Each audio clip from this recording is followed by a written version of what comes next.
Welcome back, Cyber Explorers. It's Alfie, and in this video we'll explore together with this step-by-step guide, how to enable or disable drag here to share tray in Windows 11. So without further ado, let's get right into it.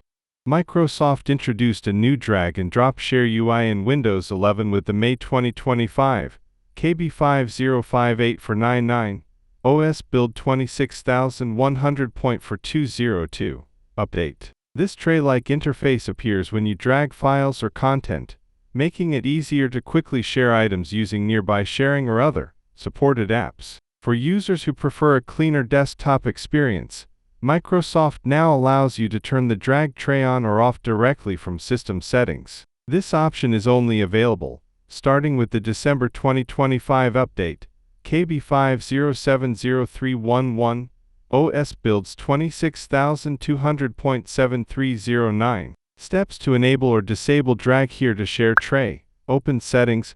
Press Windows key plus I to launch the Settings app. Navigate to System Settings.